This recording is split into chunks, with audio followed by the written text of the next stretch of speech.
Bonsoir et bienvenue dans Le Cercle, l'émission qui attend les films à la sortie.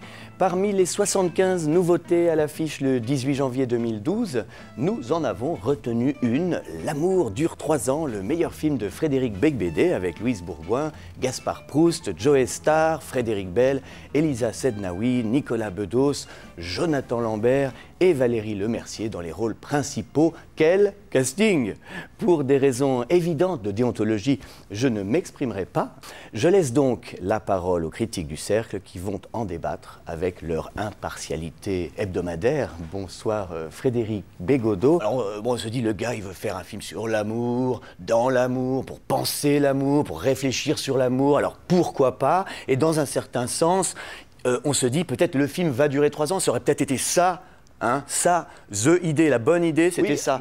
Moi, je vais vous dire ce que j'en pense. Alors, il y a cette scène avec Nicolas Bedos et Louise Bourgoin, la scène du micro-pénis. Bon, je ne vous raconte rien parce que les enfants regardent, mais enfin quand même, Frédéric, vous vouliez dire quelque chose, je crois. Je dirais que ce qui est vraiment la révélation du film, c'est Gaspard Proust, avec ce petit côté dandy, un petit peu snob, un petit peu maniéré, un petit peu sophistiqué, mais en même temps pas vulgaire du tout. Je trouve qu'il a une justesse hyper étonnante dans son jeu, dans sa manière de se tenir. Et je trouve vraiment qu'il devrait continuer à faire du cinéma, au lieu de perdre son temps à faire des sketchs un petit peu fascistes. Mais enfin, c'est la révélation, excusez-moi, c'est quand même Louise Bourgoin, parce qu'elle est volubile, elle est drôle, elle est belle, elle est physique, elle est là, elle arrive avec bon, quand même, elle arrive avec son corps, elle est engagée dans ce film. Regardez la scène que j'ai choisie. Là, on la voit, alors d'abord, hommage à Wells, hommage à Kubrick. Elle est là, on sent qu'elle est en plein dedans. Elle improvise, elle est vivante, elle est sexy, elle donne tout. Frédéric, vous aviez tout de même un petit bémol, hein, je crois. Moi, ce que je vois, c'est quand même un cinéma qui se passe dans les beaux quartiers. C'est du cinéma de bourgeois. Alors, ils sont bien habillés, les filles sont très maquillées, c'est très joli, ok, parfait.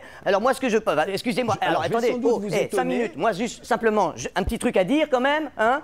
C'est que moi, toute cette légèreté... Je me demande à quel candidat ça va profiter, c'est tout. Je pose juste la question, hein. Je pose juste la question. Oui, alors moi, je vais sans doute vous surprendre, mais ce qui m'intéressait, c'est le registre de la comédie romantique, et finalement est un cinéma de genre qui alors là, wouh, hein, on se réveille, les gars, wouh, ça va, quoi, hein.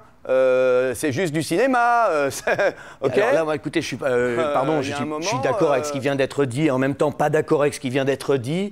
C'est clairement une fictionnalité de gauche. Il y a un engagement, il y a un désir de cinéma de gauche, implanté en tout cas rive gauche. C'est vrai que si jamais je me retrouve dans un ascenseur avec Gaspard Proust, j'attends la panne, bien sûr. Écoutez, donc, merci beaucoup Frédéric, merci à tous. La semaine prochaine, nous parlerons des films de la semaine prochaine. D'ici là, n'oubliez pas, L'amour dure 3 ans sortira le 18 janvier 2012 et en toute objectivité, c'est vraiment mon meilleur film. Bonsoir à tous.